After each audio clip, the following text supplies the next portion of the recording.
जैसा कि हमने बताया आप सभी लोगों को कि फागुन का महीना आज पूर्णता की तरफ पहुंच चुका है और कल चैत्र प्रारंभ हो जाएगा। तो फगुआ की आज आखिरी तिथि है, पूर्णिमा तिथि है। फागुन आज पूर्ण हो रहा है और ऐसे समय में और कल चैता प्रारंभ होगा तो बसंत ऋतु कल प्रारंभ हो जाएगी। जबकि बसंत ऋतु राजा के रूप में है और उसकी धमक पहले ही आ जाती है। बसंत पंचमी से ही उसकी धमक, उसकी झनक, उसकी खनक पहले से ही आ जाती है। तो इसलिए बसंत का आगाज बसंत पंचमी से ही शुरू हो जाता है और ऐसे रूप में बसंतोत्सव, बसंत का गीत, बसंत में फागुन में बाबा देवर लागे, ये कहावत भोजपुर में बड़ी पुरानी है और ये बाबा के भी बाबा लग रहे हैं। 109 वर्ष के हो गए हैं और भिखारी ठाकुर के साथ इन्होंने गाया है।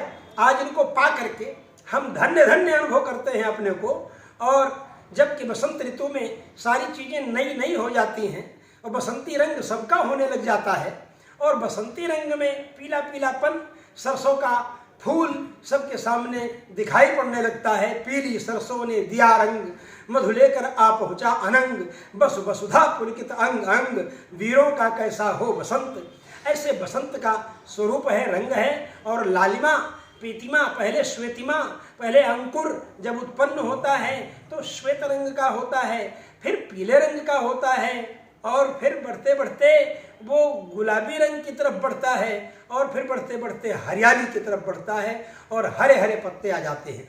तो नव वर्ष, नया साल चैत्र बसंत ऋतु के रूप में वर्ष प्रतिपदा में प्रारंभ होता है। किंतु जब हम देखते हैं कि सूर्य की तिथि है और 30 अमावस्या को ही लिखा जाता है, तो ऐसी स्थिति में जब चैत्र कृष्ण अमावस्या आएगी उस समय 30 लिखा हुआ मिलेगा आप सभी लोगों को। तो इसी से लग रहा है कि ये बसंत का आगाज ही नहीं, पूर्ण रूप से प्रभाव आ रहा है।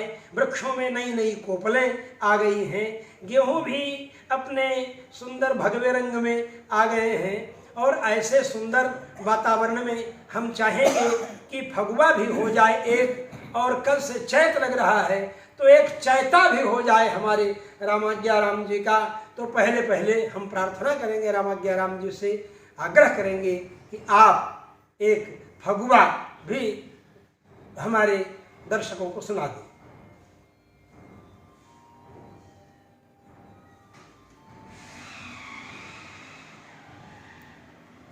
अरे घोरी के घोरी के घोरी के घोरी के घोरी के वाह, राम जी के रम डाल घोरी के, जय हो, भक्ति से भरा राम हुआ जी के रम डाल घोरी के।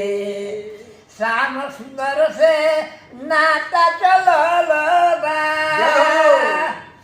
श्याम सुंदर जी से नाता चलल बा, हवन अवध किशोरी के, जय हो, एक बर हवन अवध किशोरी के, राम जी के रम डाल घोरी के, राम जी के रम डाल घोरी के। घोरी घोरी की, वाह वाह। ए सखी आज आज आज आज हमार भाग कैसन बा, आ फिर नहीं ओहन बहोरी के, जय हो, सखी फिर नहीं ओहन बहोरी के, आ राम जी के रम डाल घोरी के, राम जी के रम डाल घोरी के।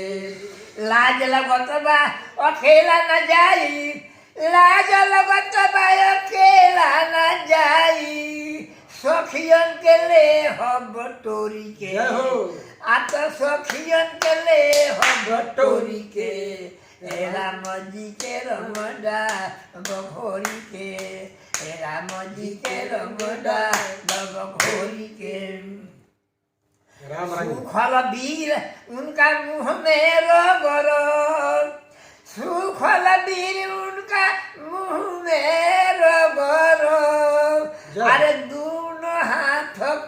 जोरी के जय हो। आप दोनों हाथ कर जोरी के क्या बात।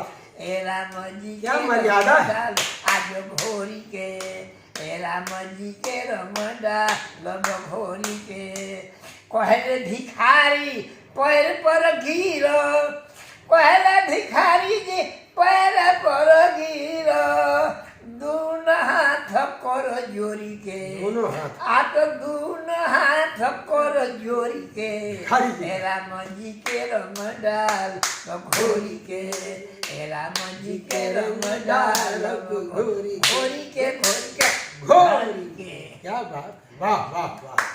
अब वो चैतो हो जाए। कितने खजाना है रामाज्ञा राम जी। 109 वर्ष की अवस्था में इस तरह से ये अपने झनक और टनक में गा रहे हैं कि हम भी नहीं इनका साथ दे पा रहे हैं। हम अनुभव कर रहे हैं कि 50 साल कम से कम हमसे बड़े हैं और उसके बाद भी इनको अंदाज नहीं है कि 109 के हैं कि 110, लेकिन आज क्या इनका भगवान राम जी से ऐसा प्रेम है। और राम जी 11,000 वर्ष ही नहीं 33,000 वर्ष शासन किए। 10 वर्ष सहस्त्राणी तो सहस्त्रम सहस्त्रे सहस्त्राणी तो 10 वर्ष सहस्त्रम मतलब 10,000, 10 वर्ष सहस्त्रे मतलब 20,000, 10 वर्ष सहस्त्राणी मतलब 30,000 और 10 वर्ष शतानिश्च तो 10 वर्ष शतम, 10 वर्ष शते, 10 वर्ष शतानी तो इस तरह 3,000 और मतलब 33,000 वर्ष पर्यंत भगवान श्री राम ने राज्य किया इस भूमंडल पर मर्यादा के साथ। ऐसे फगुआ में लोग मर्यादा भूल जाते हैं, लेकिन इनकी मर्यादा फगुआ में भी सुरक्षित है। ऐसे हमारे रामाज्ञा राम जी भिखारी ठाकुर के साथ जिन्होंने परचम लहराया था भोजपुरी गीत का, लोकगीत का, ऐसा ही भोजपुरी लोकगीत हम चाहेंगे कि चैता के रूप में आप हम सब लोगों को सुनावें। अच्छा ये थी ना गा सकीला कुछ गा सके शंकर जी के। हाँ हाँ हाँ शंकरों जी के गाइले बिना शंकर जी के भांग घोटले कहाँ फगुआ पूरा होला। भांग घोटाले ना फगुआ में तो शंकर जी के गवलों में कौन दोख बा। ये तो होली बढ़ल ही बा। हाय धन धन भोलेनाथ हो बाबा धन धन भोलेनाथ हो बाबा तीन लोक एक पल में चैता ऐसा दीन दयालु हो दाता कौड़ी नहीं रखी घर में बाबा फकर दिगंबर सांप ही के जेवर पाव सांप ही सुगैला सांप शीश पर गंग है आ चुंदरी ललित नौ नागिन किनारे की भाग चली भवन बीचे खूरत पे टाढ़े। जय हो वाह वाह वाह वाह। शिव जी के ब्याह में जो गहना के बाकस खुलल हो आ सांप के लकर लकर कह के लोग चलल हो गीत गवनी के भागे के जसना चल जाता लोग भागवत लोहियात भारत सब लोग। तब ब्याह के ऐसन शोभेला सोहाग ससुररिया में ऐसन शोभत बा सोहाग ससुररिया में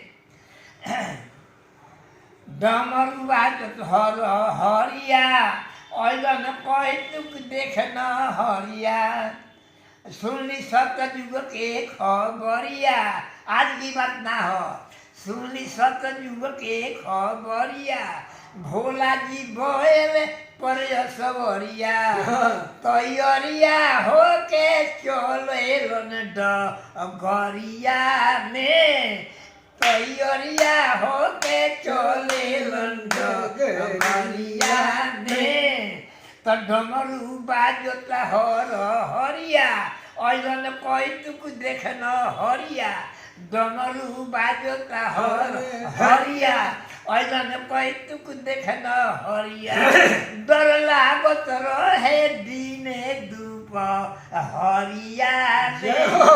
डर लागे रहे दिन हरिया में तो केहू के मुख बा सुअरिया केहू सियारा के हरिया वाह केहू के मुख बा सुअरिया केहू सियारा के हरिया केहू कुता खर स्वरूप धरिया में केहू कुता खर स्वरूप धरिया में क्या बात तो सोच के सुभय सरिया लोग चलल भारा भरिया सोच के सुभय सरिया लोग चलल भारा भरिया केहू चिन्हत नहीं खन केहू एक गो हरिया में गोहरिया में। केहू चिन्हत नहीं खे केहू के गो हरिया में वाह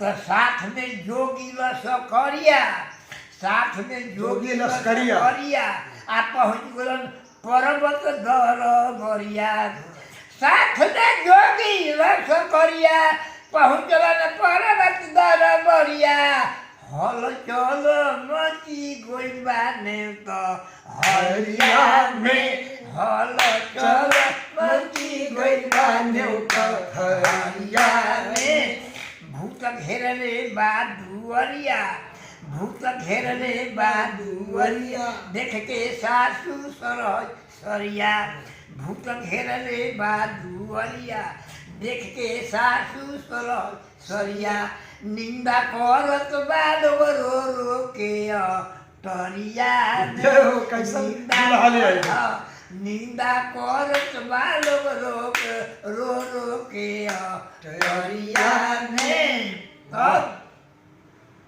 तो बर के कुर्ता नाचो दरिया बर के कुर्ता नाचो दरिया करिया करिया जगरिया फुफु करिया छोड़ बीख के लहरिया में फुफु करिया छोड़ बीख के लहरिया में शिव जी के लोटा नहीं खेतरिया एको छपर कोना नरिया शिव के लोटा नहीं खन थरिया एको छपर कोना नरिया सांप भरल बड़ुए सबरे गतरिया में सांप भरल बाट सबरे गतरिया में वाह बहुत सुंदर अगुआ करके ठग हरिया ठग यही घरिया नारद जी अगुआ अगुआ करी के ठग हरिया हसबर नहीं घरिया